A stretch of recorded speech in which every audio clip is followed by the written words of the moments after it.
Ladies and gentlemen, please remember to turn off your cell phones, your rocket-propelled grenades, and shut the fuck up and enjoy the show. This is Two Jerks, One Bourbon. I am John Miller. I am Lincoln Chrysler. And before we get to the meat and potatoes of what we're doing, Batman died. He did. What the fuck, dude? Rest in peace, Adam West. Yes, rest in peace, Mayor Batman, Adam West. I mean, shit. The dude had a healthy run as Batman, and then if you didn't pay attention to the rest of his career, like I really didn't, he was in fucking Family Guy, which is a huge production. Yeah. And he was playing basically a comical version of himself, so that was kind of cool. How awesome is that? Like you're an actor and you get hired to play yourself. Like you're that iconic. Yeah. Well, it's kind of like with Patrick Stewart in American Dad, how he plays the head of the CIA, and there's so many times where he just basically says ridiculous shit. It's like, oh my god, you got Patrick Stewart to say that. That's great. You know, the guy goes from make it so to, dick jokes. Beautiful. Yeah. That's how you know that he's a versatile actor. Yeah, and Adam West clearly did the same thing. He went from being super serious and, borderline comical in retrospect Batman because of the serious nature of the show. Just maybe it's just me. Maybe looking at older shows and older productions, like there's always that hint of, well, this looks ridiculous now, doesn't it? But back in the day, that was serious shit. There's still people that point to Adam West and say, that's Batman. Fuck everybody else. We don't know who any of these fucking fuck-offs are. Adam West, Batman. Everybody else, cockbag. A lot of people are sharing this Adam West meme now, and I've seen it before, but I'm seeing it a lot more today because, of course, he passed. Yeah. It's the you know how the was it the original? Was it the 1989 Batman, or was it the Christian Bale Batman? Was it I'm Batman? I don't remember which movie it is. Really, I think it was both, but I probably. And oh so god. You know the meme I'm talking about? No, I'm trying to remember. I think it was Michael Keaton. Everybody kept making fun of him because of the way he was just, I'm Batman. Yeah. So there's this Adam West meme, and I think it's a quote from an interview with him. But the caption is, I never had to say I'm Batman. I showed up and people knew who the hell I was. There's a level of badass to that. Yeah, it's pretty badass. I was talking to my wife about this because she watched it. It was in syndication by the time she was growing up, and there's a few years separating her and I. So, like, she watched it when she was growing up in syndication, and I caught a couple episodes of it, but I was never terribly impressed by it because, I mean, it's like 1960s. And I was born in the 80s and grew up watching cartoons in the 90s. So I understand why Adam West is Batman to a lot of people. And I understand the importance of the 1960s Batman TV show. But when you and I were growing up and watching TV, we had Batman the Animated Series. Which was badass in its own right. And if you're big into comics like I am, the 1980s and the 1990s were when the comics really started taking a darker turn, especially things like Batman. That's when Frank Miller was doing Batman. That's when we got The Dark Knight Returns. That's when we got Batman and Superman actually throwing down with actual stakes, And, of course, comic books have tended, at least, the mainstream superhero comics, X-Men, Spider-Man, Batman, Superman, things of that nature, have tended to be pretty dark and grounded in reality as much as anything about superheroes can be. And that started in like the 80s, and it wasn't really a thing in the 60s. So my wife growing up in the 70s and 80s, she saw this Batman cartoon and she liked it. And one thing that she pointed out that it made a lot of sense to me after she said it, but I didn't necessarily think of it myself, and I don't know if I would have, is that all the shit that we like to watch now, Agents of S.H.I.E.L.D., the Iron Man movies, the Marvel Cinematic Universe, X-Men movies, the DC Cinematic Universe, which we will be touching upon at length in this episode of the show, none of that would have existed without campy-ass shit like the 1960s Batman, like the Lou Ferrigno Hulk, like Linda Carter Wonder Woman. All of that stuff was necessary in order to wet the pop culture whistle for the shit we're enjoying now. Yeah, and I mean, like that, looking back at it, that's also like, even if you take from our childhood, like there were times where the animated X-Men cartoons were a little too campy and a little too, how can you take this seriously? But if it wasn't for that coming out, we would still just be reading comic books and not seeing this shit on the big screen. And, go ahead. I'll be the first person to stand up and say that X-Men 1, 2, and 3 can go and suck a collective bag of dicks because they totally fucked over the Dark Phoenix saga. But at the same point in time, like, the Christopher Nolan Dark Knights were fucking dark as shit, and they were fucking amazing. Fucking Wonder Woman, for fuck's sake. The holy shit, I loved that movie. I'm going to go and see it again. The Marvel Cinematic Universe as it stands now, I'm still behind a little bit on it, but Civil War was fucking amazing. Doctor Strange is on Netflix, so you can Doctor Strange just hit Netflix. That was the I think you know what? I think that might have been the only one I actually saw in theaters. Oh yeah, shortly after it opened. Doctor Strange special, yeah.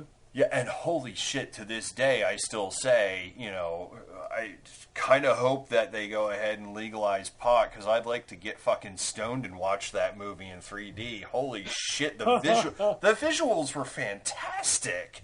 Yeah. Seriously. It was a complete and utter mindfuck, Yeah. Yeah. But if it wasn't for the chintzy, cheesy, campy shit like the 1960s Batman, which for its day was, as anybody who's watched the original Star Trek series, for its day, that was some serious shit. That was some fucking like actual bona fide television right there. Nowadays, it's pretty campy by today's standards. Yeah. Oh yeah. Have you ever watched the Star Trek animated series? I did once, and I completely erased my mind after that. It's on Netflix, and it's not canon with the TV show. Huh? It's not terrible, and it's actually canon with the TV show. Maybe it was just the random episode that I watched, but I remember it being bad. It's about as campy as the original Star Trek. Yeah. Which means to say that they did it in earnest when they did it, and it just seems campy in retrospect. That's probably what it is. But you know what? I'll tell you what, there's a marked difference in quality between the first couple seasons of Star Trek The Next Generation and the rest of it, too. Like, I can almost, in terms of the production values and the writing and everything, I can almost just skip season 1 and most of season 2 and just start off with, like, season 3 or 4 and be fine. And that's The Next Generation. Voyager and Deep Space Nine and Enterprise are really where it's at in terms of Star Trek being a little more serious by today's standards. Well, and I'll throw a little bit of tidbit at this. Realistically speaking, as somebody who again grew up watching that shit, we both did. Honestly, Deep Space Nine, after Sisko shaves his head and grows a beard, Voyager, once 7 and 9 comes along, like those. If Janeway had shaved her head and grew a beard, I think the ship took a turn for the worse at that point. That's there you go. That's the mirror universe fucking episode they should have had. Janeway with a shaved beard, or Janeway with a shaved beard. Fuck. Oh, I'm already too drunk for this. Janeway with a shaved head and a fucking beard. Now, do you watch Orange is the New Black? I have started to watch it. I haven't gotten caught up on it by any means. You haven't? Okay, so they're on season 5, and it just started on Friday, so me and my wife have been binging it. You know Janeway's in that, right? Yes.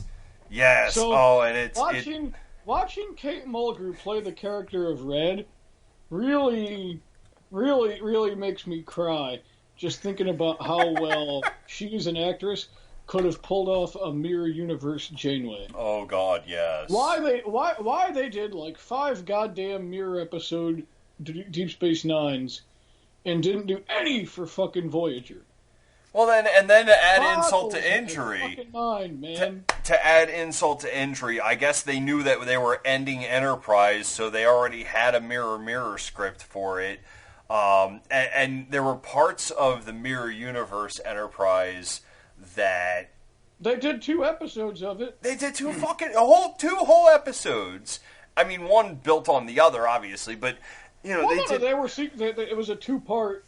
Like they aired back to back. It was a 2-parter. Yeah, it was a 2-parter. But like, still, like, how couldn't I get a fucking? I mean, for fuck's sake, we saw. I'm gonna skip ahead a little bit because in my mind that's just 10 minutes of expletive deleted. But suffice to say, my inner monologue is basically, how the fuck did we get 2 episodes of a mirror universe out of Enterprise and we couldn't fucking get it accomplished in Voyager? Couldn't get it accomplished in Voyager, and for some reason they didn't even bother trying to do it in Next Generation either. Although that is at least getting rectified now in comic book format. Oh yeah, Picard with a beard. That's actually pretty fucking awesome. The other little news item that we have before we move on to the meat and potatoes is the Black Panther trailer dropped this week. Yes. Which looks great. It does. Like, I'm not surprised that it looks great because it's the Marvel Cinematic Universe and basically everything they do is gold now. And we've already gotten a good look at the Black Panther in Captain America Civil War. We've seen Chad Boseman play the Black Panther in that movie. That was his debut, just like the Marvel Cinematic Universe Spider-Man, played by Tom Holland, debuted in Civil War. So that was a really important movie to the Marvel Cinematic Universe. So we already know that he's going to be able to carry a movie. Yeah. One thing that I wish I had seen, or that I'm hoping happens, is that there are going to be more superheroes in the movie than just the Black Panther. And the cast looks great, but the team-based Marvel movies seem to be just a little bit better than the solo movies tend to be. And they've kind of rectified that because, like, the second Captain America movie had Black Widow in it, and you have Winter Soldier. The third Captain America movie was basically an Avengers movie because that was Civil War, and it had all the Avengers in it except for the fucking Hulk. And then it also had Black Panther's debut and Spider-Man's debut. So that was pretty much like an Avengers movie, even though it's Captain America Civil War. They did it that way. And Iron Man was the villain of that movie, per se. You know what? Let me float this question to you. Having had watched Civil War, knowing that it was Captain America's movie, question 1, do you think that they gave Captain America the win at the end of the movie just because it's his movie? Question 2, do you think Captain America would have actually, like, did he earn that win, or do you think Tony Stark still would have wiped the floors with him afterwards? Well, it's hard to say. The reason I think that Captain America won in the end, 1, because it's his movie, and 2, because he's Captain America. 3, because I've read most of the comic books from which that movie was adapted. Marvel actually did the Civil War in comic books a few years ago, and it was essentially the same storyline. You had the Superhero Registration Act on the table because some some superheroes fucked up and got some people killed, and the government finally had enough and wanted to pass this bill. Yeah. And it was Iron Man and Captain America on opposite sides of the debate, and there were other superheroes who came in on either side of it, and there was fighting, But at the end, Captain America dies. Now, of course, he comes back later, and I want to say that it's like a possessed Sharon Carter or somebody that ended up shooting him. But, of course, Captain America comes back. This is comic books we're talking about. But I knew damn well that they were not going to end Civil War with Captain America getting shot in the face. So, if you're not going to end it that way, you have to end with either Captain America or Iron Man winning. And it's Captain America's movie. And Captain America, just what he represents. I think that if you've got to choose between what he represents and what Iron Man represented, you would want Captain America to win. And that's why that happened. If they didn't have the Infinity War coming up, I could have very easily seen them. If this was going to be Chris Evans' last Captain America movie, I could have seen them actually having him take a shot to the dome and then having either Winter Soldier or Falcon step into the Captain America role, as both of them have in the comic books at various points. Yeah. But they're not going to want to do... They wouldn't have wanted to do Infinity War without the Steve Rogers Captain America. That would be crazy. Yeah. So I think that's kind of how that all came about. But in the comic books, Captain America had one of his temporary deaths.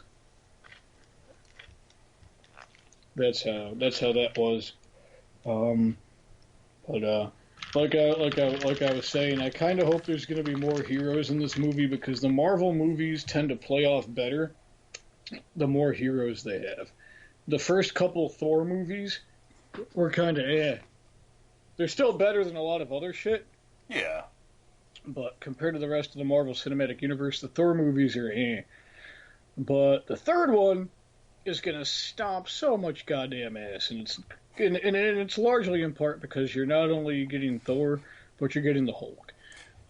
He's my friend from work. Yes. Captain America Civil War worked because it was essentially an extra Avengers movie. Winter Soldier worked because it wasn't just Captain America. You had Nick Fury in there, you had Black Widow, you had Winter Soldier. That movie was fucking awesome. The first one was great, but and we'll talk more about that, because I really have some connections between that and Wonder Woman to make. It was good. It was better than, say, the Thor movie, but it wasn't as good as, say, Doctor Strange. Doctor Strange, pretty much he was the main hero of it. But what helped Doctor Strange set itself apart was all the effects, like we've talked about before. With Ant-Man, I would say Ant-Man and the first Captain America movie are about neck and neck. The Iron Man movies are good. The Iron Man movies are what kicked it all off. For some reason, Iron Man seems to work better by himself than some of the other heroes do.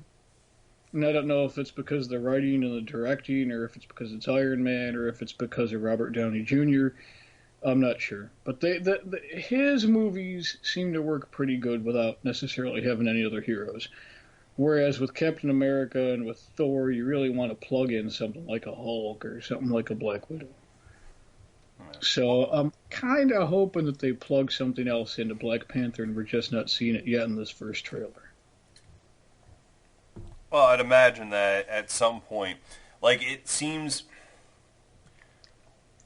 Obviously, the trailer gave us something to work with, but not a whole lot. Yeah, it gives us Wakanda. Yeah, there's that. But at the same point, like, from some of the narrative, I want to say that this happened prior to Civil War. Like, we're gonna see somebody coming in, because I think this is before Civil War. It could be, because he was clearly already the Panther when Civil War happened. Yes. And now this might be him like transitioning into that, like he had just gotten into that role. But this could be his origin story. Yeah. Yeah, I like because I almost want to say the narrative was his father, like the guy talking over the badassery going on was his dad. You might be right. Because he was saying, you know, you're a good man. Good men don't make good kings. So I want to say that that's his father talking. I have no idea. All I did was watch the trailer. I haven't done any research. I'm not going to bother to do any of that. I'm just speculating here. I'm spitballing. This is prior to Civil War. His dad's still alive. That makes sense. Yeah, because clearly his father is dead in Civil War. That's kind of what brings him out. Yeah. So. Yeah, so I think somebody's going to come in and either, you know, start to sink their claws in or kind of just float, you know, some kind of an allegiance out there, and then, you know, the events are going to transpire as they have in Civil War. Yeah. That makes sense. We'll see what happens. And I'm not sure what other heroes that they would interject into a Black Panther movie. I'm familiar with Black Panther from his time as an Avenger. But just like with Doctor Strange and Black Widow and Hawkeye and a few of the rest, it's not like I followed them that closely. So I don't really know the ins and outs of his character history. But again, I'm gonna be first in line on opening night to see the Black Panther movie. Absolutely. Understandably so. Two jerks, one bourbon. You're tuned in. Boobies. There is so much shit going on in the world right now between England having a hung parliament, which sounds kind of kinky, and James Comey and Donald Trump being in the news, and so much other shit. But, you know, we just need to take a break every once in a while and just talk about shit that makes us happy, shit that's fun. Usually tends to be geek culture stuff and, like, engineering science type stuff. So, tonight we're pretty much just going to be talking about the Wonder Woman movie. We finally both gone to see it. I saw it on opening night about 9 days ago. And when did you go see it, John? A few days ago? Yeah. So it actually worked out better that way, because had we both seen it like around opening night or opening weekend, it would have just been one of the things that we talked about at the end of last week's show. But being that you weren't able to get to see it that first weekend and you had to see it later, it seemed like a good idea just to take a break and not talk about necessarily politics or stupid people with guns or all the other shit that we talk about regularly. Wow. And just geek out about a fucking movie, and in particular geek out about the first DC Extended Universe movie that's actually good. Yes. So by my count, this is the fourth, because the Chris Nolan Batman movies don't count as DC Extended Universe as far as I know. I loved them, don't get me wrong, but they were their own thing. And with the DC Extended Universe, I'm a lot more of a Marvel guy, so it seems like the first movie of the DC Extended Universe was Man of Steel. So we had Man of Steel, or no, what was it? Was Man of Steel the second one? No, Man of Steel was the first one, and then Batman vs. Superman is the second one. Yeah. Even though it's a Batman movie, it's also a Superman movie. So you had Man of Steel, Batman vs. Superman, Suicide Squad, and now Wonder Woman, and Justice League is coming up. And Man of Steel was Batman vs. Superman. Did you see that? Still haven't seen it. It's worth seeing at least once, but be prepared to be disappointed. Suicide Squad, have you seen it? Negative. I would say that Suicide Squad is better than Batman vs. Superman, but it still gets a lot of criticism. And I can't say that it's really a groundbreaking, life-changing movie. It deserves the money it made as far as I'm concerned. They made a bunch of unknown characters more interesting than I thought they would have, considering that, Suicide Squad has Harley Quinn, who is probably the best known character that's in the film, Deathstroke, who is played by Will Smith. But still, a lot of people don't know who Deathstroke is, and if you and a lot of TV watchers would know him from Arrow, but it's not the same guy playing the character. Yeah. Excuse me, Deadshot, not Deathstroke, Deadshot. Those are two. Deathstroke is in Suicide Squad, and Deadshot, I think, is the Arrow one. Two different guys. And then everybody else is like C-list, like Captain Boomerang and all this other shit. So for having a bunch of unknowns in a movie, unknown hero, villain type characters in a movie, and still having it be relatively decent, I'll give them credit for that, but still not groundbreaking.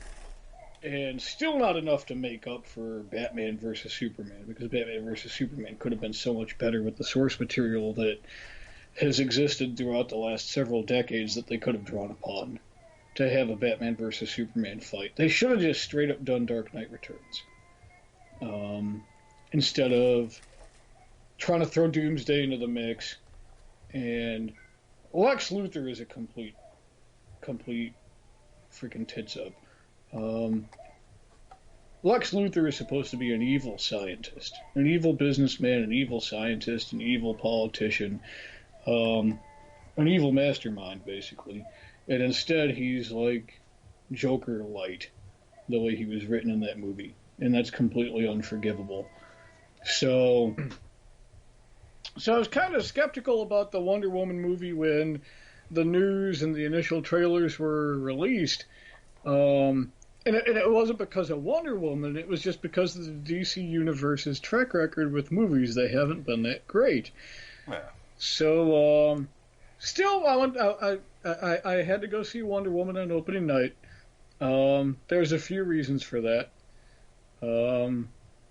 One, it would have felt kind of weird not to, because every other superhero movie that I can think of since the first X-Men trilogy,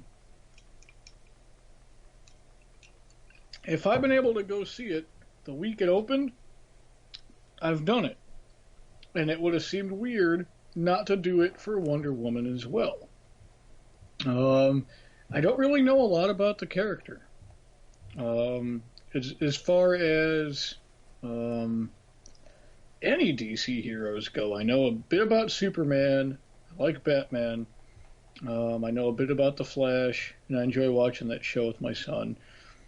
And that's pretty much it for me for DC anyway, male or female characters. And of course, for female superheroes, we don't have any standalone Marvel movies yet. Captain Marvel's going to get one in the next couple of years, and hopefully Black Widow gets one. So it was kind of like, well, I could go see the Wonder Woman movie. I don't really know too much about the character. It's not really going to be that interesting. Oh, well, I need to go see it, because if I don't, then I'm being sexist or whatever. I don't know. Just these were things that I was having in my head. And luckily, my wife wanted to go see it anyway. My son wanted to go see it. So it's like, well, there's no reason not to go see it on opening night. I've done it for every other movie. And even though I don't really know a whole lot about the character, the rest of the family wants to see it too. And my wife grew up watching Wonder Woman on TV. Hell yeah, let's do it. And it turned out, best fucking movie so far that the DC Extended Universe has put out. Best one. You've seen the first Captain America movie, right, John? Yes. Okay. So, would you agree with me if I say that there are some strong similarities? Let's think about this for a second. Okay. Tell me what you think the similarities are. They're both unique in that they go back several decades to set the hero's origin. Yes. Captain America, of course, came about as a result of World War II. The American government was experimenting to produce an American super soldier, and they did it to Steve Rogers, and you got Captain America, who initially fought in World War II before being frozen in a block of ice and being thawed out in the modern time. With the Wonder Woman movie, even though you saw Wonder Woman in Batman vs. Superman, and Batman vs. Superman was set in the modern time, the opening of Wonder Woman is also set in the modern time, and she unwraps a package sent to her by Bruce Wayne that contains a picture of her from back in the day. Yeah. And basically the rest of the movie comes on from that point and is just about how that picture came to be. Because the picture, of course, is of Diana with Steve Trevor, and the rest of the soldiers, well, not soldiers, but or like freelance mercs, kind of. Yeah. They fought alongside of. Yeah. And it places Wonder Woman's origin firmly in the World War I era. So you're talking about like around 1914 instead of like 1944. Both characters do tend to wear red, white, and blue. In fact, I think there was a news article this week or last week. Some people were bitching about Wonder Woman not being American enough. Did you see that? Oh, God. Did people really waste their fucking time on that? I think a few did. Because, okay, I got it. She was created in the late 30s, early 40s. She wore red, white, and blue. Her uniform included a blue background with white stars on it. For anybody listening who doesn't know, I can't imagine anybody with half a brain that would listen to this show doesn't already know this. She's the child of a fucking Greek god. Yeah. She's not American. No, I mean... The entire island was cut off from the rest of the fucking planet for, like, the entirety of her childhood and young adulthood. Mm-hmm. She's not an American. And also, by the way, Superman is not from this planet.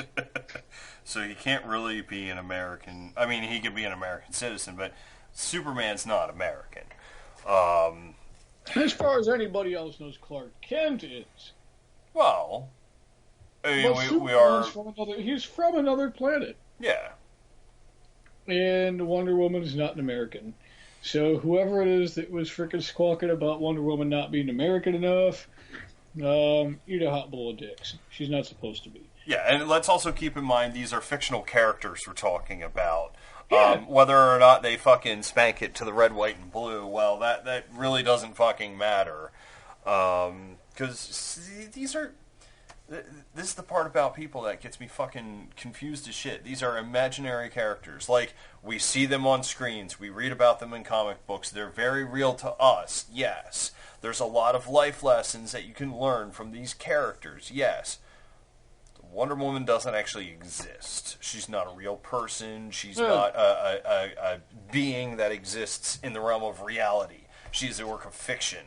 Just like Captain America. Captain America is a work of fiction. He just happens to have the background story of being a soldier in World War II and punching fucking Hitler in the face. That's the other thing. Like, you know, you've got people bitching that Wonder Woman isn't fucking American enough or whatever bullshit. But at the same point in time, there's been a slew of people hopping on the get your comic books out of my politics bandwagon. That doesn't make any fucking sense. Steve Rogers, Captain America, in like, what was it? If not the, I can't remember. It was either the first issue or one of the early issues where you've got the iconic cover of him punching Hitler in the fucking face. Yes. Politics have been in cartoons and comic books since before we were fucking born. Yes. And this isn't the first time that politics and comic books will have come upon this show either, because we had a little special about X-Men Gold a couple months back too, and it's kind of like a double-edged sword. Like, you want comic books to deal with real-world issues and kind of want them to be grounded in reality a little bit, not just be all cartoony and shit. At least I do. I want my comic books to be a little bit grounded in reality. Yeah. And it makes for a more believable story. Yeah, and it's more fun, and it seems to matter more, and it's more entertaining, and yeah, the story's better. But then at the same time, like, please, people, just because the stories are grim and gritty and there's high stakes for the heroes and everything, they're still just characters, you know? Yeah. So I mean, like, you know, how many characters can we point at and say you don't want these people to really exist? I know we talked it would really about. suck if the Punisher existed. That's exactly where I was about to go. I know we've talked about how having the Punisher as your local sheriff would be a fucking nightmare, no matter which side of the law you fucking fell on. And let's be honest, Batman, I'd really rather not have him be a real character, because, you know, it's with great power comes great responsibility. Who's to say that Bruce Wayne won't flip his fucking crazy switch one day and you use all of that tech and all of that badassery to fight against something that benefits the people of Gotham? And especially with the Dark Knight trilogy, you know, you do actually have an instance where they utilize a technology that was shelved because it was very unethical, and they use it in a positive way. But you know, that what was it, the cell phone echolocation, I forget what the fuck they called it, but you know, that if I knew some random like if I knew that Elon Musk had that kind of technology and it was in all of our phones, I would want to crucify Elon Musk. So Batman, as much as we love Elon Musk on the show, do we love that man? Maybe a little too much. Indeed, it's kind of scary.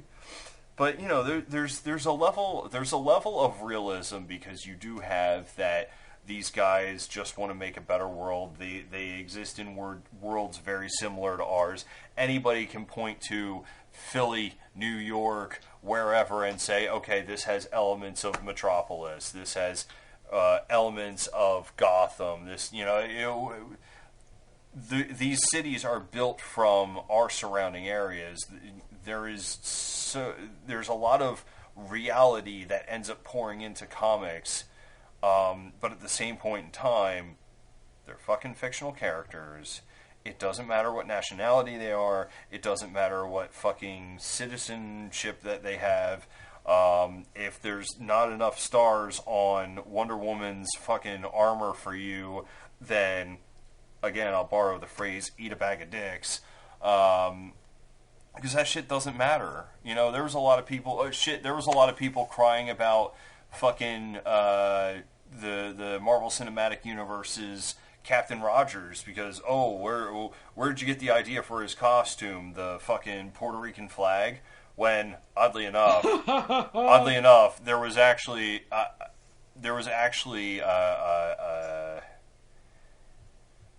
like, I want to say it was 5 to 10 years prior to Puerto Rico actually being its own, well, relatively speaking, its own place and having its own flag, that Captain America's outfit looked like that. So if you want to get technical, it could be assumed that they stole the idea for their flag from Captain America to begin with. But none of this shit matters. We're talking fictional fucking characters. These fictional characters are highly important, but it's not like Wonder Woman's going to run for fucking president tomorrow, because she doesn't exist. She's an amazing work of fiction. And this movie was an amazing work of badassery, because holy shit, again, I'm going to go see it again. I'm going to probably go see it like 3 more times. Holy shit, this movie was good. But, you know, people hurt my fucking brain, man. They Fucking- do. They fucking do. They hurt my brain too, man. Fucking stupid people. Stupid people. Like, and there's been a few different things in the news, like, about this movie, too, kind of revolving around it. Like, I guess there...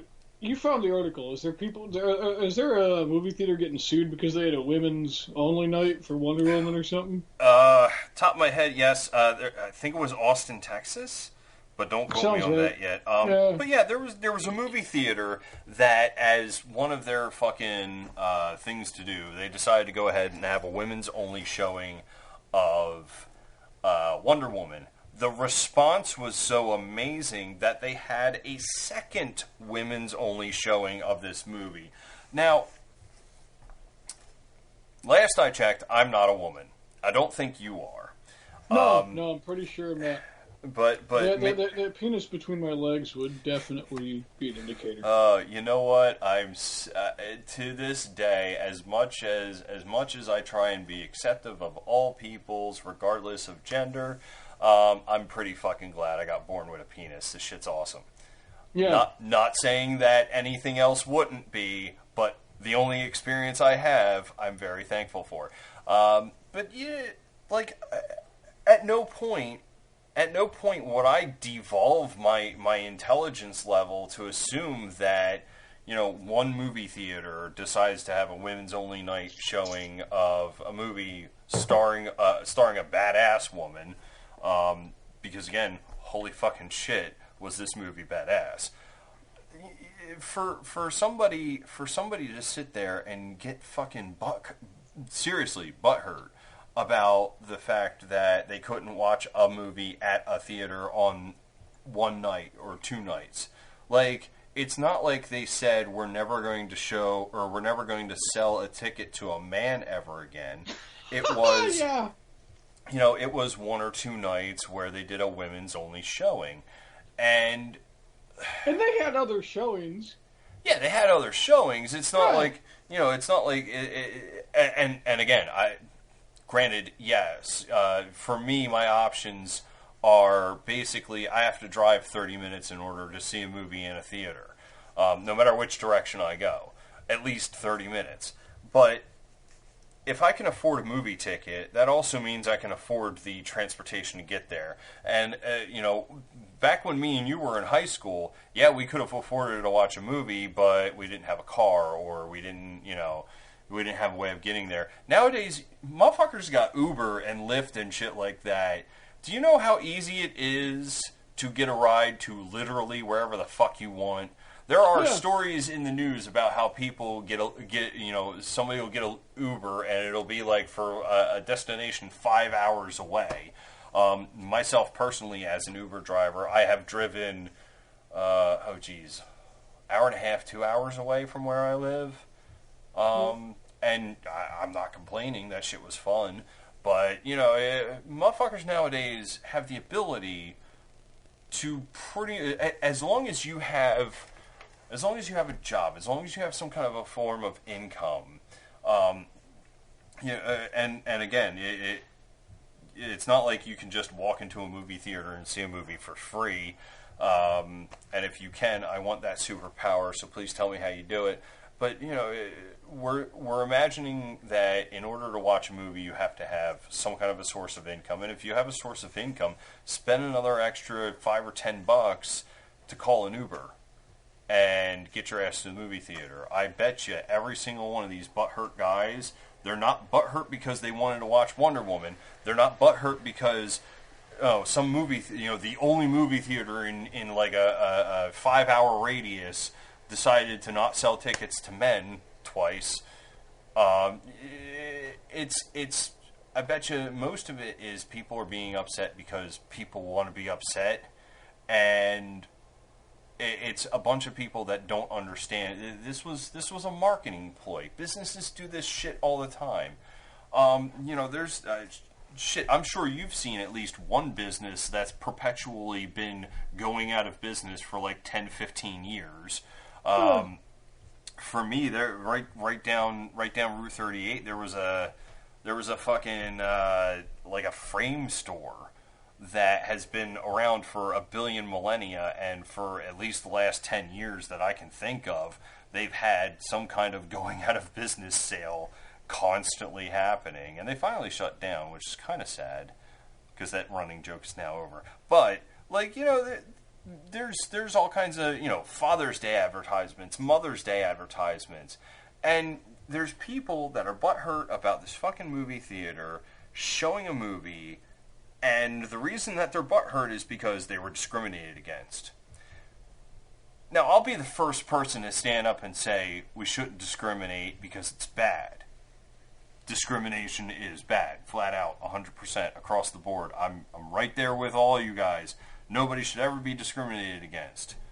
But at the same point in time, like, how far do you want to take this? Do you want to get? Do you want to start suing fucking nightclubs because they have ladies' nights where the drinks are half price for women?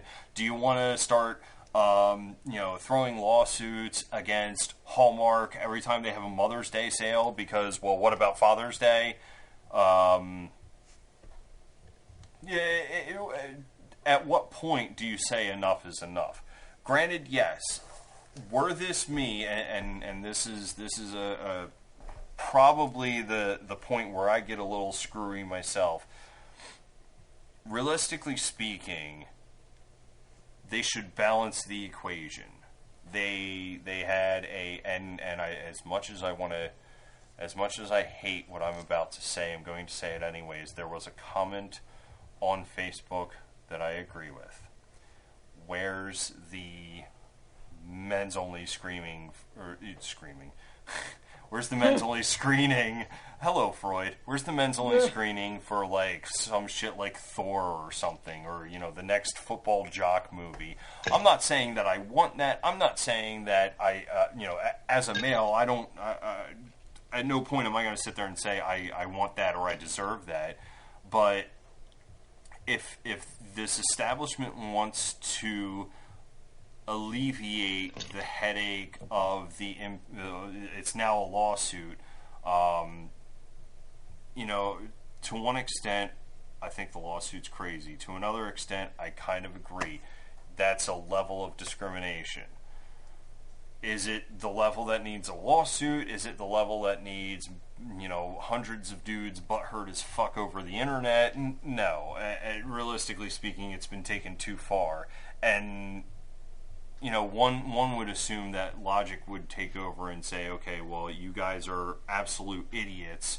There's no reason you should be having a lawsuit over a fucking piece of entertainment that was not shown to you, whether or not you wanted to see it or not.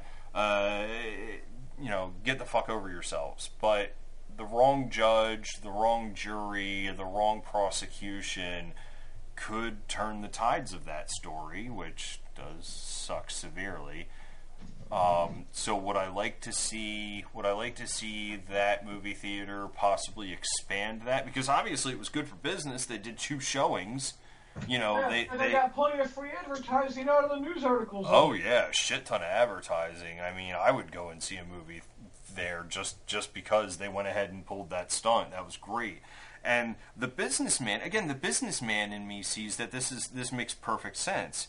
This is no different than having a Memorial Day sale or a Father's Day sale or fucking whatever sale you want to have. And again, what are you going to do next? Are you going to go sue bars that charge women less money for drinks than they do men on ladies' night?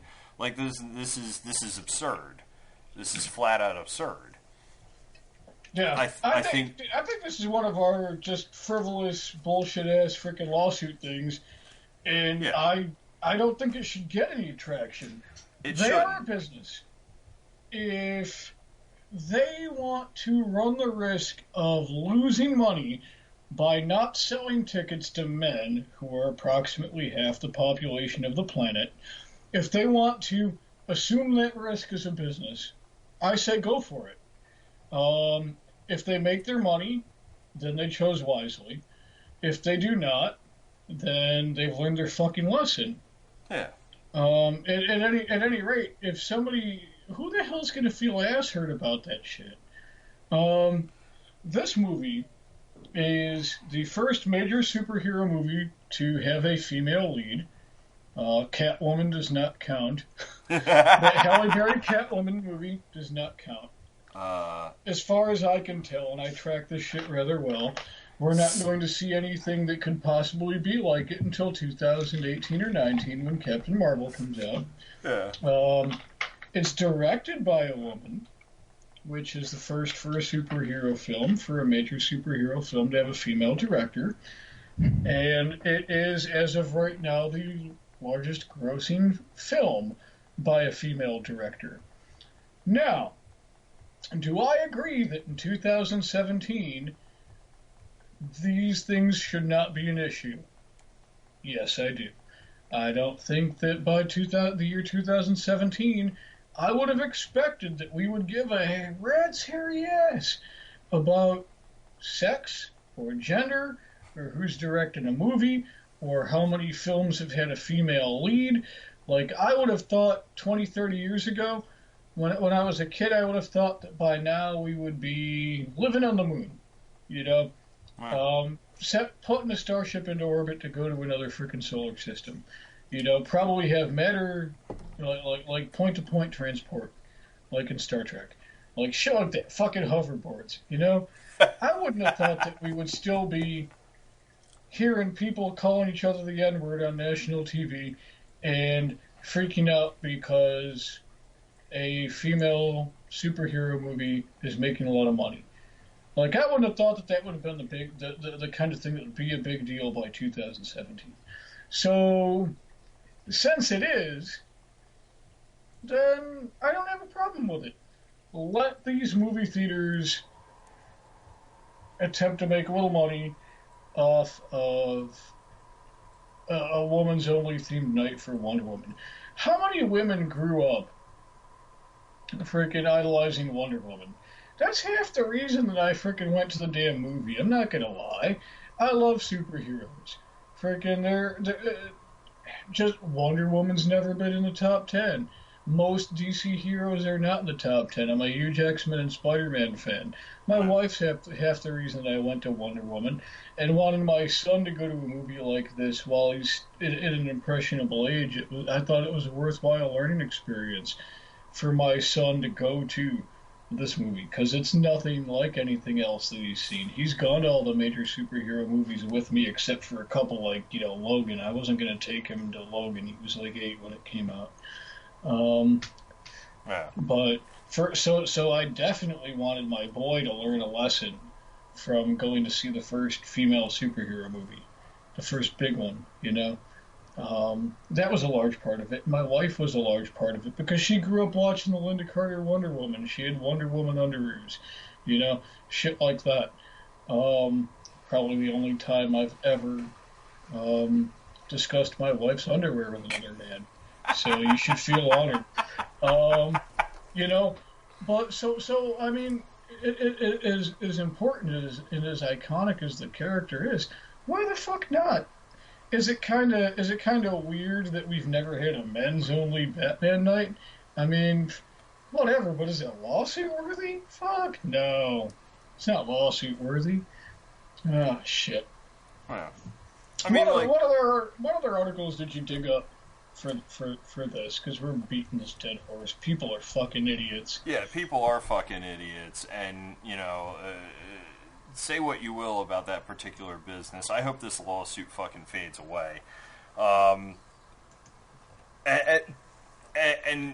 that absurdity laid to rest now.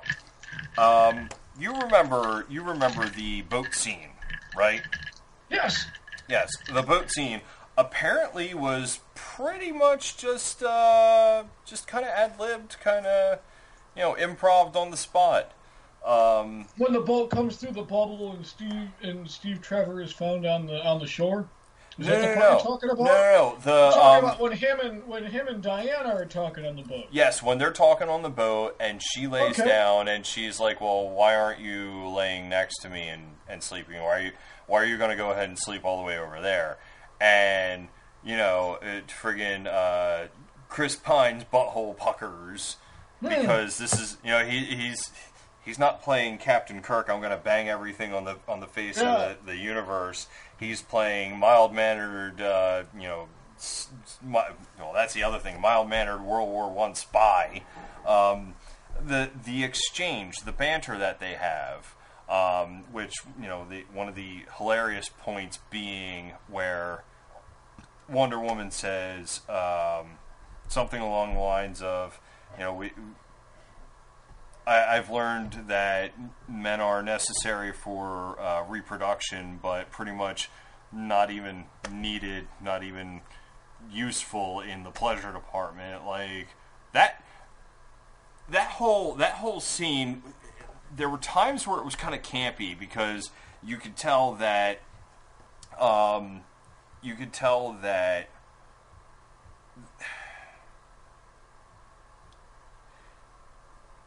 kind of tell that they were trying to keep it PG.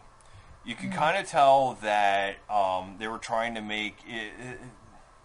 They were trying to harken back to what a man's perceived mentality would have been in 1914.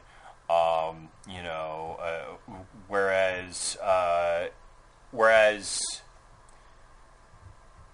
a character playing maybe a soldier from World War II would have been, the male character would have been more promiscuous, and that would have been perceived as more masculine. In World War I, you're still kind of figuring that there's a level of, well, men and women only sleep next to each other when they're married.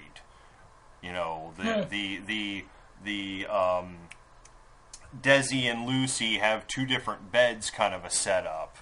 The mentality of, yes, married people get naked with one another, but that's only for marriage and that's only for procreation, and we don't even talk about that, outside of conversations with God Almighty Himself. Like, it was kind of campy. It was kind of silly to one extent under that kind of a lens, but it's also understandable because, again, you do have that.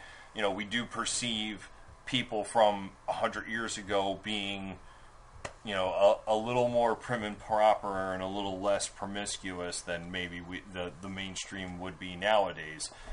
So it was hilarious in that note, and I think that's what they kind of had to work with. Like, you don't want to come off, Chris Pine, you don't want to come off sounding like Captain Kirk.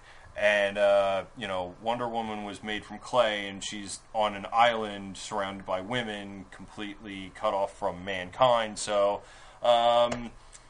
Yahtzee, let's do this. That's what that's kind of where I was going to go with it, was that they really couldn't have played it too much differently from the way that they did and still have it be good. Yeah. Because and it was funny. That was the best part. It was funny. It was, because some parts of that movie were a sausage fest. When Diana came back with Steve to America, or to Britain, and some places were freaking out because there was a woman in this room, Well, and that was the other thing, was you're talking 100 years ago where, why is there a woman in Parliament? And part of the other level of badassery of Diana was that she walked in and said, well, why wouldn't I be here? Yeah. So the whole boat scene, like you said, like Wonder Woman was supposedly created out of clay, and Themyscira was full of women. There were no men. Steve Trevor was the first man to set foot on that place for who knows how long, maybe since they kicked the shit out of Ares, several hundred years ago. Yeah, because obviously through that conversation, that she was aware of the other gender. She was aware of men. You remember at the beginning of the movie, her mother told her stories. Yeah. But it was all stories. It's not like she'd ever seen a man. Yeah. It would be just as crazy if, as like, say, Steve Trevor meeting Zeus. Well, I've heard stories about Zeus, but holy shit, you're real, Yeah. Huh. I've heard stories about men, but holy shit, you're real. So, if you've got that kind of mentality from Diana, where she really had a certain kind of innocence about her about these sort of things, if Steve Trevor had played off more like a a manly man, a Captain Kirk or something like that. It almost would have been like taking advantage of her, you know? Like, man, Yeah. this bitch is stupid. I think I can smash. You know, and that wouldn't have been appealing in a fucking heroic male character. That would have been No. fucking horrible. Nobody would have wanted to see that. Nobody in their right mind, at any rate. Maybe some of the people that And bitched about how they couldn't go to the women's only screening. oh no, my They probably would have screenings. enjoyed. Yeah, they probably would have enjoyed that kind of Steve Trevor. But let's be real here. That would have been horrible. And it wouldn't So have they fit with the movie. no, it wouldn't have at all. It certainly wouldn't have been in keeping with a strong female character. So they played it the only way that they really could, and it was perfect. Yeah. And I love that they ad-libbed it, that they just made it a little more natural by not scripting it. Yeah, and that's pretty cool. Um, I gotta say I've got some high hopes for Justice League after seeing that the DC folks can turn out a good movie with the Oh, yeah. right talent involved. Um, some people were complaining about how Gal Gadot wasn't necessarily as ripped or as jacked as she could have been. Some of the women that played Amazons in the movie are female athletes, like CrossFitters and strong woman competitors and the like. I think that I don't know. From looking at her throughout the movie, it seems like she worked out. Um, but it's also worth pointing out that Wonder Woman is magical, so all of her strength isn't just because of muscles and stuff. Like, she's got magic. She's from. Yeah. So Well, I mean, to another extent, like, the actress looked like she worked out to me. yeah, but okay, so the Wonder Woman being made from clay aside, like, we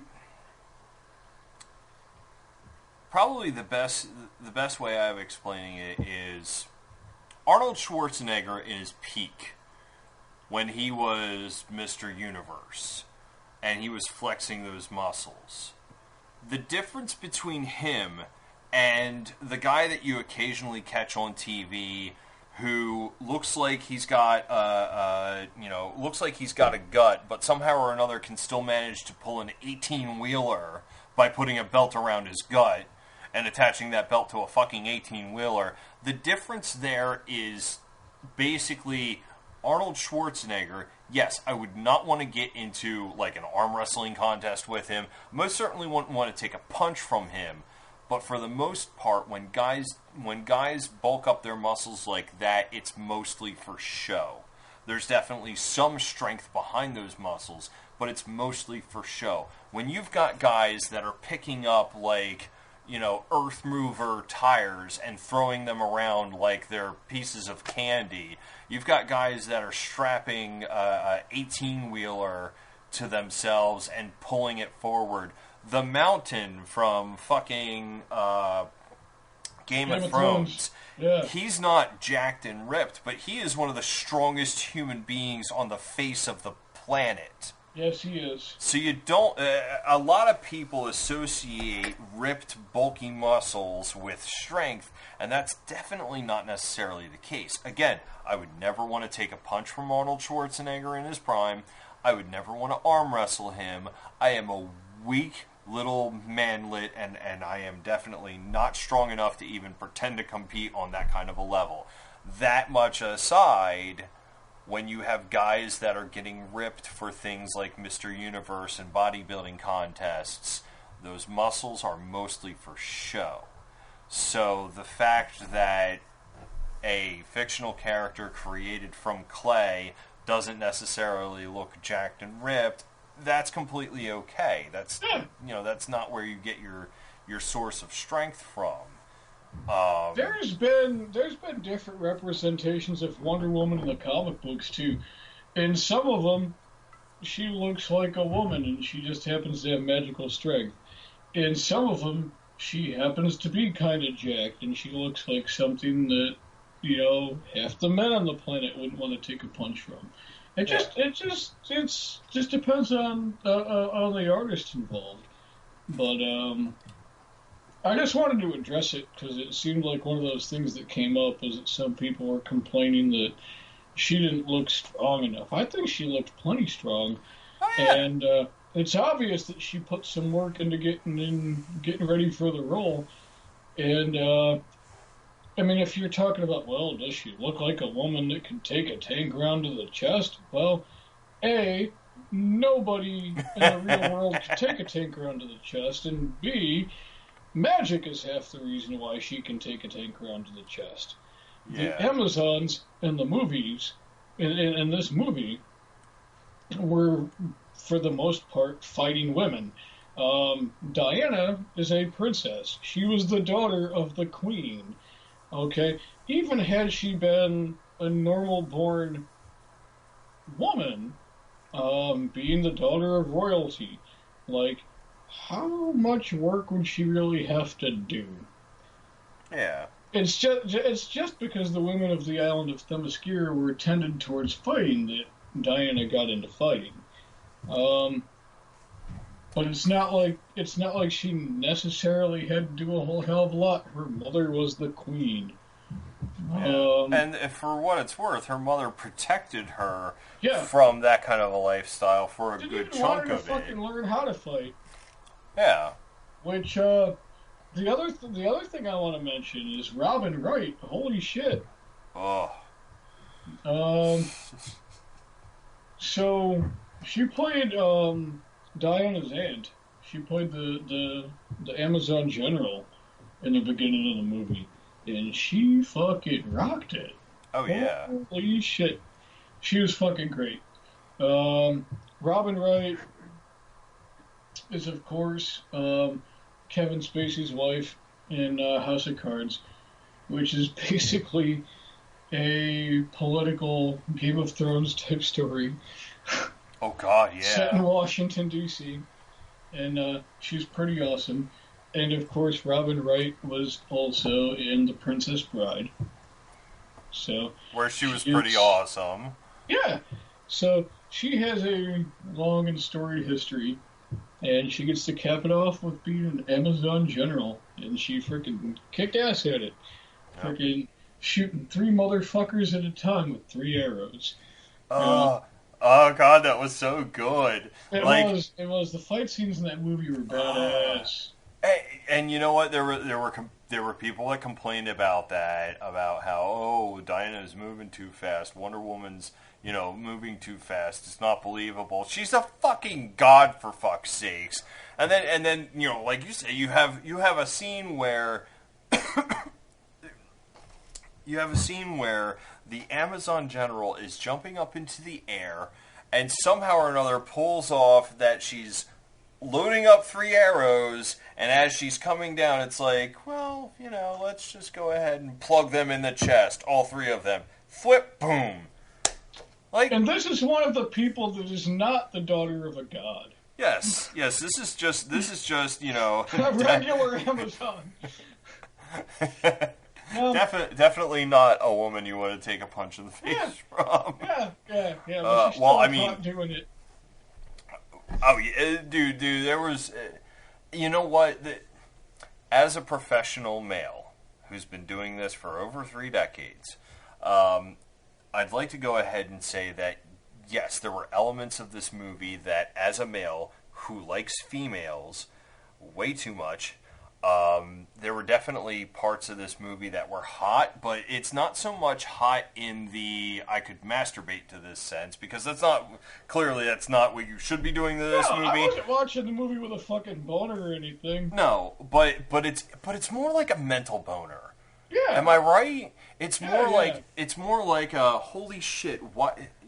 You know what? Maybe there's going to be a whole bunch of dudes that get butt hurt that I thought this thought, but holy shit, we should have more shit like this. Well, there's a whole bunch of men in the world who are threatened by real strong women, too, so how would you expect them to react to a fictional superheroine? Oh, jeez. Like, what anybody else does, whether they're male or female, doesn't really tend to bother me, but I don't have security issues. if you've got security issues, like the idea of a strong superhuman woman might just be the straw that breaks your back. You know, I don't know. I can't really get my head that far up my ass to see things from that perspective. You know, if some shit like that is going to break your back, well, then maybe your back needs to be broken. Yeah. Well, one thing that I think is funny is that I was reading an article earlier this evening, getting ready for the show, and if you rewatch Wonder Woman, apparently, once you know who Ares is, the fact that that guy becomes flustered when Wonder Woman walks into Parliament makes a whole lot more sense. That guy isn't really flustered because a woman has walked into the man cave of Parliament. He is flustered because the God Killer just rocked up. Oh, yeah. And he's Ares. And you know what? The whole time, like... the whole time in that build-up to it, it's like, okay, I actually had kind of figured that it was the doctor chick, Dr. Poison? Was that her nickname? Yeah. So yeah, Dr. Poison. I kind of thought that she was Ares? I kind of thought that was going to be the misdirection. I kind of thought that, you know, they were going to kill the general dude, and really it was Dr. Poison the whole time. But I'll tell you what. That would have made sense to me, too, because it would have made sense for a major movie with a woman superhero being the lead, that a woman supervillain would have been the lead antagonist, and it would have been just perfect as fuck for her to have been playing some dude the whole time. So I was kind of thinking the same thing you were. Or even if it was along the lines of once you're a god like Ares, it doesn't really matter what gender you fucking are, because clearly at that rate, the dude fucking crafted weaponry from just scrap pieces of metal that happen to be flying about. I'm pretty sure that posing as a woman wouldn't be beyond him. We're talking about gods here, changing shape. I mean, the gods change shape all the time in Greek mythology. Do you know how many animals Zeus fucked in Greek mythology? Turning into a swan and banging another swan.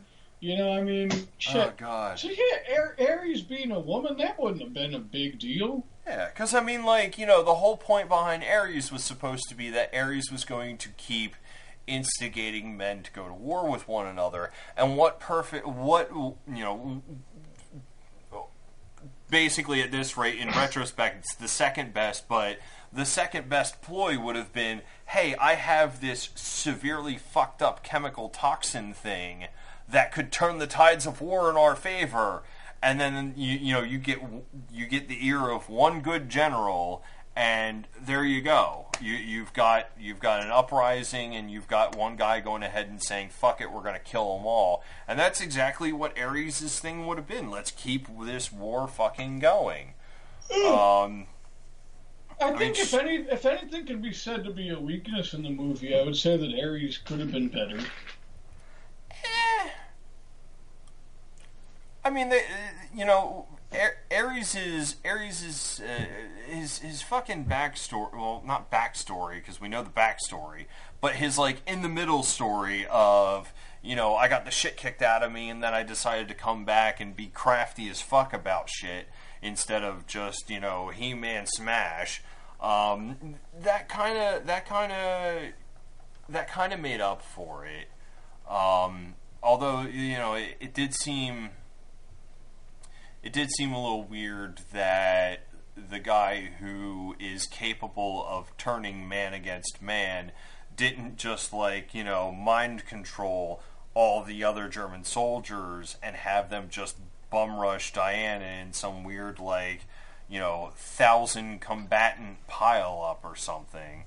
I mean, it was pretty cool that they did go to blows, and he was crafting weaponry behind him just to throw it at her to see what she'd do. But there were bits where it's you've built this character up so much, you spend almost all of the movie building up Ares to be this giant evil fuckface, and then it's like, well, he's more of a cunning, conniving little fuckface. So yeah, there was a little bit lacking from him, but at the same point in time, I bought the explanation of, I got the shit kicked out of me. Obviously, going in fists blazing didn't work out for me. Let's be a little more cunning about things. Let's let the humans, go ahead and delve into their own deep, dark parts of their psyche, and I'll just kind of give them a push in the right direction. Yeah. The other thing I really liked, we should probably wrap it up sometime soon, but one more thing that I wanted to touch upon was the way that they dealt with Steve Trevor in the movie. Steve Trevor is a big part of the Wonder Woman mythos, as is Etta Candy, the Steve's secretary, who also played a pretty good part in the movie. Steve Trevor is a significant part of the Wonder Woman mythos, but if you've got Wonder Woman with an origin in like 1914, is it likely that Steve Trevor is still a part of her life in 2017? No, it's not. No. So the way that they handled that, with him sacrificing himself to get rid of the plane full of toxic gas, I really liked that. I really liked that. That was a good fitting end for Steve Trevor. Yeah, I mean, yeah. To one extent, it's like, okay, this is supposed to be a superhero movie where we've got, a woman at the helm. So, I mean, initially at first, I thought that the clearly, as it evolved, the romantic interest between the two characters was it didn't feel forced. It didn't feel like it. I don't know. Something still felt wrong about it. Something still felt off about it. And I didn't want this. I didn't want to see this devolve into, the two of them got too wrapped up in each other, and and then one of them, obviously, he had to die. I didn't want her to fucking fall to pieces, like would have been the stereotype. And going to go ahead and borrow from you, you're talking Suicide Squad and you're talking Batman versus Superman not living up to the hype that they were given. I didn't want to feel cheated at the end of this movie by having watched a movie where you have a strong female character, she's a total badass, and there's so many other relatable things between her and the other main characters and supporting characters. I would hate for that to all get washed away by the two of them spending too much time canoodling and not enough time kicking ass, and then, she be broken and devastated because Steve had to die. Because you kind of knew, even when he was just introduced, that he was going to be dead, and it was going to be ugly. Thankfully, him being a badass didn't prevent her from being a badass, and him sacrificing himself didn't go ahead and, it's not like she fell down and got her ass kicked for 20 minutes just to kind of pull it together afterwards. No, she still kept kicking ass. Yeah. Which was great. We're watching a movie about a strong female character. I'd like to see that strong female character be a strong female character, and that's exactly what happened. This is the movie that we were promised in all of the hype. Yeah. For Steve to have gone out the way that he went out, I think it was meant more to illustrate the fact that man could be redeemed. Maybe not necessarily the gender man, but mankind in and of itself. There was a level of redemption that we're capable of. And the goddess, needed to see that in order for it to all make sense. It's kind of like in The Fifth Element. Oh shit! What was her name? Huh. Gosh darn it! What was the character's name? I want to say Lilu, but that doesn't sound right. Because okay, so at any rate, let me just go ahead and improv. So the main character of Fifth Element, played by Mila, I can't fucking remember her name, but towards the end of the movie... I haven't seen the movie, so... Oh god, you haven't seen The Fifth Element? No. Be still my beating heart, how could you? You have sinned in the eyes of God and you need to repent. Okay, so I'm about to spoil one of the most crucial parts of the movie. Towards the end of it, she is the Fifth Element. And they need to activate all 5 elements in order to save the world from this giant space alien meteor thing that's about to eat Earth. And Mila's character, I still want to say her name was Lilu, but she looks at Corbin Dallas, played by oh fuck. Dude, this is why I don't drink very often, because I forget people's names even worse than I already do. Bruce Willis's character, Corbin Dallas, she looks at him and she's like, what all humanity is capable of is bombing themselves into oblivion and doing terrible things to one another. And then Corbin Dallas is pretty much like, you know what? Yeah, that's pretty accurate, but at the same point in time, there's little shit that makes it worth it. And then they kiss, and then she gets activated and lets forth this beam of light that destroys the evil thing. And there was definitely a level of that with this, where it's like, Steve tries to tell Diana, listen, we're all fucked up, but we're worth saving, we're worth fighting for, there is good in us. And by sacrificing himself, he fulfills that prophecy, and it compels her to finish kicking the shit out of Ares. And then, ta-da, magically, nobody wants to fight anymore after that. Silly how that goes. So I think the ending message of the movie was definitely worth it.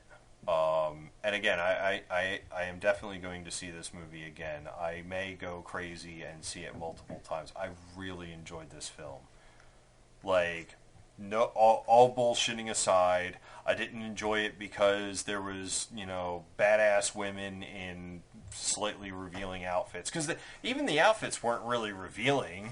They made sense. If you're talking about wearing armor to battle, all of those outfits made sense. And obviously there wasn't any gratuitous skin scene or anything like that. There was a romance that was between 2 of the main characters, but it's not like it got, it's not like it left the realm of PG rating. And at no point did that become a crucial enough point, because it was implied that they boinked, but that didn't stop Diana from being extremely idealistic and throwing that in Steve's face and saying, listen, either we fight and kill the evil and destroy it and eradicate it, or you people are just not worth fucking saving. There were so many different elements of this movie that you could sit down and ponder. You could bring yourself to spend time thinking about. And at the same point in time, you were entertained by this movie. It had an amazing cast. It was very well shot. It was very well written, and it was very much so a superhero movie. I would go ahead and put this movie in the classification of this is something the Marvel Cinematic Universe could have gone ahead and made, because I felt it was that damn good. Yeah. And in retrospect now, I okay, yes, I want to see Justice League now, especially because Jason Momoa. Yes. Yeah, I keep wanting to call him Jason Mimosa, and I know that that's wrong. What I drink in my Drogo. Khal Drogo, my Moon and Stars. I kind of want to watch it because he's a good actor. I have a lot of female friends that fantasize a little too much about him, but he played a strong character in Game of Thrones, and from the bloopers that I've seen, he's a pretty funny guy, and between him being in it, between Wonder Woman being in it, now I also want to go back and actually go ahead and get the extended cut version of Batman versus Superman, because apparently, and this was a little side research I was doing, the song for Wonder Woman in Batman versus Superman, they pulled from that very heavily in order to make her song in the Wonder Woman movie, which we don't hear until she smashes through that window, and she's in a room surrounded by German soldiers, and she just starts hauling off and beating the shit out of these guys because they're the bad guys and they need to get their asses beat. And that's when we hear that electric cello fucking riff that sounds like, it was made by the gods of metal and handed down to to this particular character, this particular film.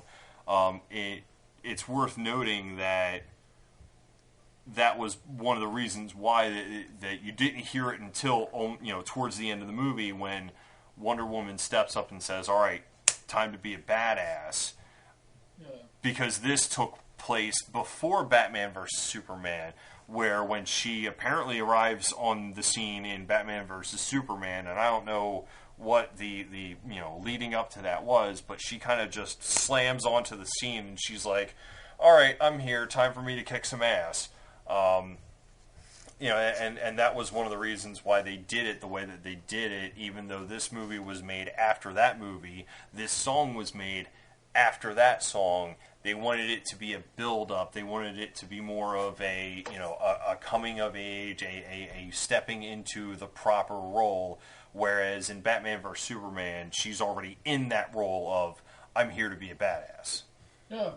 And the music was just so fucking good. Oh, seriously, there's so much good about this movie. There is. Oh. And when the time comes, my kids are going to be able to watch this movie. I'm not gonna have to explain to them why this movie was done the way it was. No, this movie is good enough to stand on its own two legs, and my kids will watch it and say, "Wow, Daddy, you're gonna have to buy us matching Wonder Woman outfits now." Like, that's the future I have to look forward to, and I'm kind of very happy about that. Hell yeah!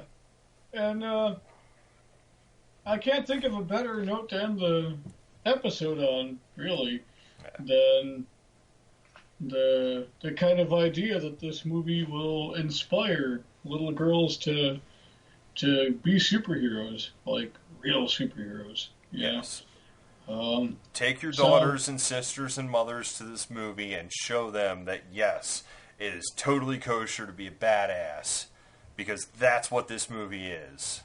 And if you have sons, frickin' take them too for the same fucking reason. Yeah. Because what the hell kind of weak ass man frickin' needs a subservient frickin' girlfriend or wife in his life? Yeah. Yeah. Where I come from, they're called slaves. Indeed. Not the good kind. Yeah, no, Until next time, I'm Lincoln Chrysler. I'm still John Miller. Don't take any shit from anybody. And go ahead and punch some bad guys in the face. Good night. Good night. Two Jerks, One Bourbon is a product of the twisted minds of Lincoln Chrysler and John Miller. Feel free to distribute at will. If you like what you've just heard, like our Facebook page at facebook.com/2jerx. You can also subscribe via RSS using the app of your choice, or find us on iTunes. Thanks for listening.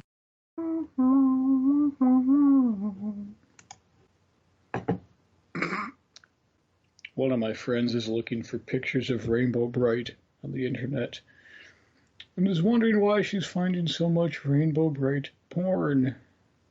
Jesus Christ. That would seriously ruin my childhood. And another one of my friends is just now finding out that Adam West is dead. And just for reference, it's 10:42 p.m. right now. Dude.